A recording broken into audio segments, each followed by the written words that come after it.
Like butterfly sting like bee. Muhammad Ali اپنے دور میں دنیا کی مشہور ترین شخصیت تھے۔ ان کی زبردست باکسنگ صلاحیت کے علاوہ ان میں بلا کی خود اعتمادی بھی پائی جاتی تھی۔ انہوں نے خود اپنے بارے میں کہا تھا، میں عظیم ترین ہوں۔ تو جس شخص نے 3 عالمی چیمپئن شپ کے ٹائٹل حاصل کر رکھے ہوں، کون ہوگا جو ان کی اس بات پر شک کرے گا؟ باکسنگ کے علاوہ انسانی حقوق کے لیے ان کے بے باکانہ انداز نے دنیا بھر کے کروڑوں لوگوں کو ان کا مداح بنا رکھا تھا۔ جب وہ 12 برس کے تھے، ان کی سائیکل چوری ہو گئی۔ انہوں نے ایک پولیس والے سے کہا کہ اگر چور مل گیا تو وہ اس کی ٹھکائی کریں گے۔ جو مارٹن نامی اس پولیس آفیسر نے، جو مقامی جم میں باکسنگ کی تربیت دیا کرتے تھے، نومر قلعے کو مشورہ دیا کہ چور کو مزہ چکھانے سے پہلے بہتر ہوگا وہ باکسنگ سیکھ لیں۔ قلعے نے بغیر وقت ضائع کیے باکسنگ کی تربیت حاصل کرنا شروع کی اور 2 سال بعد ہی ایک ٹورنامنٹ میں حصہ بھی لیا۔ اس کے بعد اگلے 5 برسوں میں قلعے نے کئی مقابلے جیتے، جن میں 1959 میں golden gloves tournament of champions بھی شامل ہے۔ 1960 میں انہیں روم اولمپکس کے لیے امریکی ٹیم میں شامل کر لیا گیا۔ پہلے تو انہوں نے جہاز کے سفر سے ڈر کی وجہ سے انکار کر دیا، مگر کسی کے بے حد سمجھانے پر انہوں نے ایک سیکنڈ ہینڈ پیراشوٹ خریدا اور پرواز کے دوران اسے پہن کر بیٹھے رہے۔ یہ محنت رنگ لائی اور 5 ستمبر 1960 کو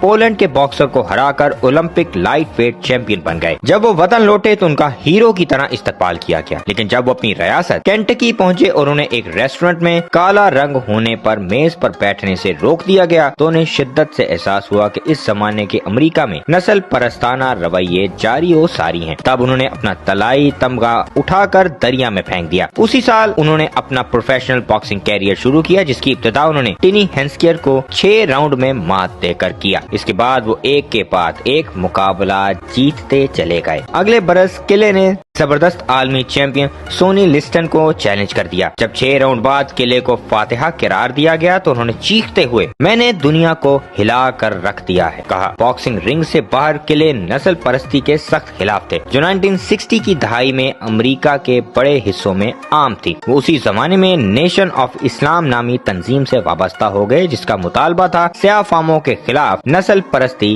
ختم کی جائے۔ انہوں نے اسلام قبول کر کے اپنا نام تبدیل کر کے محمد علی رکھ لیا اور کہا کہ ان کا پرانا نام غلامانہ تھا۔ امریکہ میں ان کی مخالفت شروع ہو گئی کیونکہ وہ اسلام قبول کر چکے تھے، اور جب لسٹن کے ساتھ ان کا دوبارہ میچ ہوا تو اسے دیکھنے کے لیے صرف 2000 لوگ آئے۔ لسٹن کو ناک آؤٹ کرنے کے بعد انہوں نے 8 مزید مقابلوں میں کامیابی حاصل کی۔ اسی زمانے میں ویتنام میں جنگ جاری تھی اور عام بھرتیاں عروج پر تھیں۔ محمد علی کو بھی فوج میں بھرتی ہونے کو کہا گیا تاکہ ان کو دیکھ کر عام امریکی بھی فوج میں بھرتی ہو جائیں، مگر محمد علی نے فوج میں بھرتی ہونے سے یہ کہہ کر انکار کر دیا کہ میری ویتنام سے کوئی لڑائی نہیں۔ اسی پاداش میں انہیں تمام اعزازات سے محروم کر دیا گیا۔ انہیں 5 سال کی قید کی سزا سنائی گئی، تاہم اسے اپیل کے بعد منسوخ کر دیا گیا۔ رنگ میں دوبارہ واپسی 1970 میں محمد علی دوبارہ رنگ میں آئے اور جیری کویری کو شکست دی، لیکن اتنا عرصہ باکسنگ سے دور رہنے کی وجہ سے ان کی رفتار متاثر ہو گئی تھی۔ 1971 میں انہیں اپنے پروفیشنل کیریئر کی پہلی شکست ہوئی جب جو فریزر نے انہیں ہرایا۔ محمد علی نے 3 سال بعد فریزر سے بدلہ تو لے ہی لیا۔ محمد علی نے اپنی زندگی کا سب سے اہم میچ اکتوبر 1974 کو جارج فورمین کے خلاف کھیلا۔ بہت سو کا خیال تھا کہ علی جیت نہیں پائیں گے، تاہم 8ویں راؤنڈ میں علی نے خود سے کہیں طاقتور حریف کو ناک آؤٹ کر دیا۔ فروری 1978 میں علی کا مقابلہ لیون سپکن سے ہوا،